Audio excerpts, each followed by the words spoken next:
بسم اللہ الرحمن الرحیم۔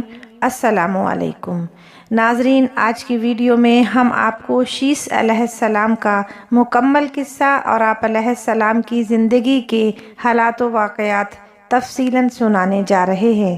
انبیاء علیہ السلام کے تذکرے ایسے ہیں جن کو سن کر مسلمان کا ایمان تازہ ہوتا ہے، لہٰذا آپ نے ویڈیو کو بنا سکپ کیے آخر تک ضرور دیکھنا ہے۔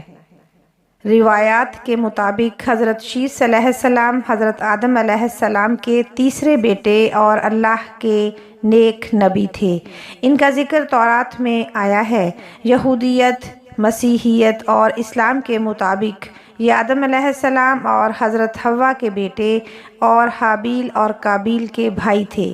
عہد نامہ قدیم کی کتاب پیدائش کے چیپٹر 4 کی آیت 25 میں مذکور ہے، اور آدم پھر اپنی بیوی کے پاس گیا اور اس کے پھر بیٹا ہوا، اس کا نام شیث رکھا۔ جب حضرت شیث پیدا ہوئے تو حضرت آدم علیہ السلام کی عمر 130 سال تھی۔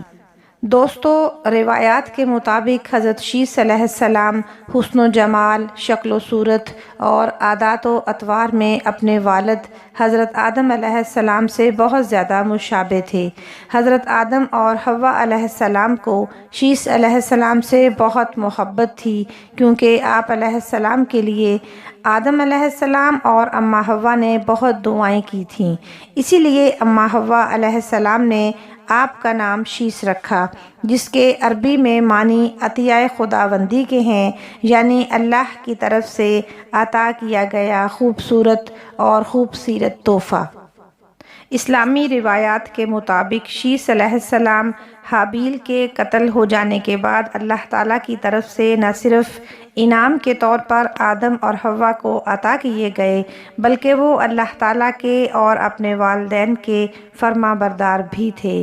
حضرت شیث علیہ السلام حضرت آدم علیہ السلام کی دوسری اولاد کی طرح ایک بہن کے ساتھ جڑواں پیدا ہوئے تھے، لیکن بعض تواریخ کے مطابق آپ جڑواں نہیں تھے۔ آپ ایک بلند پایہ شخصیت ہیں اور آپ کا شمار طوفان نوح سے قبل نسل آدم میں اولو العزم نبی کے طور پر ہوتا ہے۔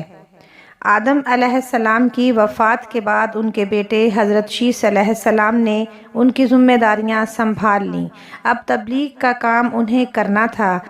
حابیل کے قتل کے بعد قابیل، جو نرم زمین میں جا آباد ہوا تھا، اس کی اولاد نے فتنہ فساد اور سرکشی کی زندگی اختیار کی۔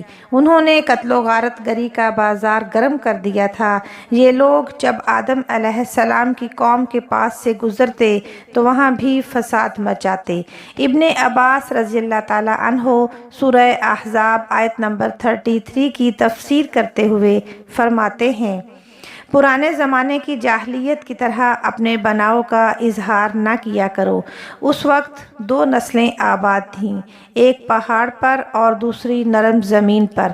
پہاڑوں کے مرد خوش شکل تھے، عورتیں سیاہ فام تھیں، جبکہ زمین والوں کی عورتیں خوبصورت تھیں اور مردوں کے رنگ سانولے تھے۔ اب ابلیس نے اپنا کام شروع کیا۔ وہ انسانی شکل میں زمین والوں کے پاس آیا اور ایک شخص کا غلام بن کر رہنے لگا۔ پھر اس نے بانسری شکل کی ایک چیز ایجاد کی اور اس کو بجانے لگا۔ لوگ اس آواز پر لٹو ہو گئے، اس کے گرد بھیڑ لگا کر سننے لگے۔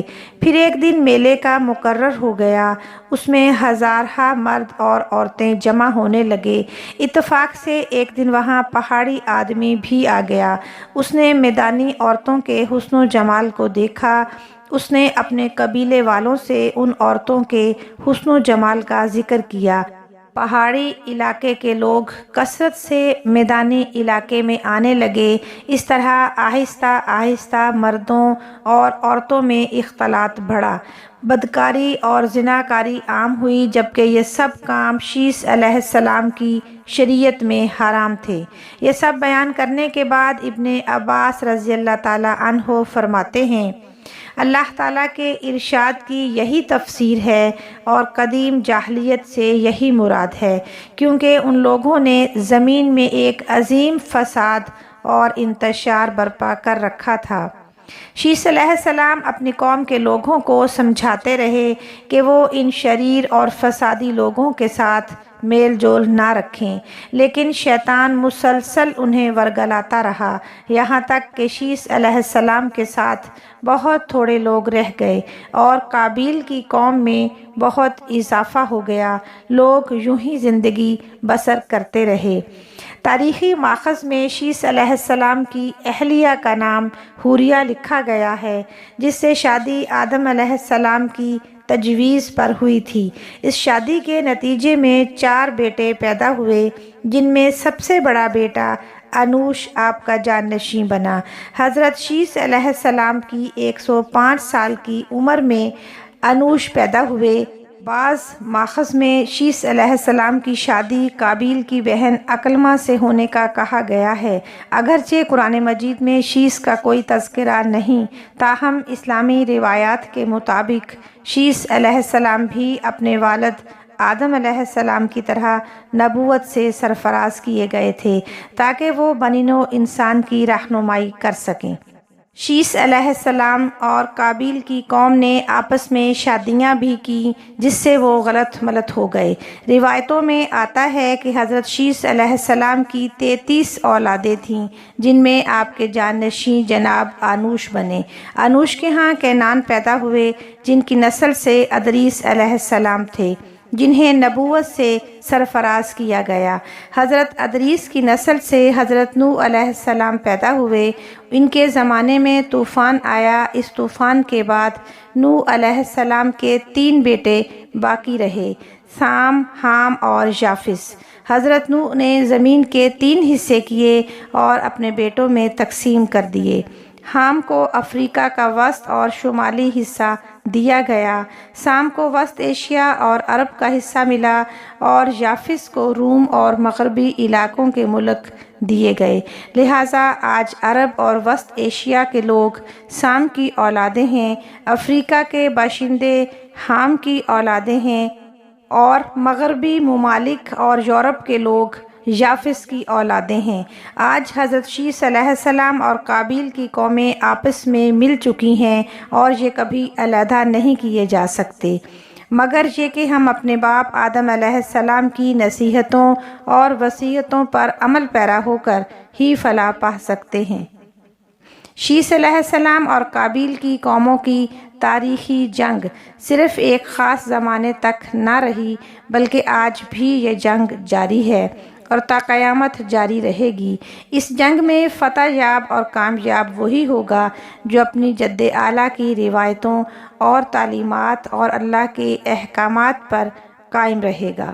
حضرت شیس علیہ السلام کی وفات 912 سال کی عمر میں ہوئی اور ان سے منسوب مزارات 3 مختلف مقامات، غزہ، عراق کا شہر موصل اور ہندوستان کا علاقہ ایودھیا، ان میں سے کس میں آپ مدفون ہیں یہ اللہ ہی بہتر جانتا ہے۔ موصل میں قائم مزار کو حالیہ عراق جنگ کے دوران شدید نقصان بھی پہنچا۔ بعض روایات کے مطابق حضرت شیس علیہ السلام کا مکہ مکرمہ میں انتقال ہوا اور وہ وہیں سپرد خاک کیے گئے، جبکہ ایک خیال یہ بھی ہے کہ حضرت شیس علیہ السلام کا مزار لبنان کے ایک گاؤں شیس نبی میں ہے، جہاں ان کے نام سے ایک مسجد بھی قائم ہے۔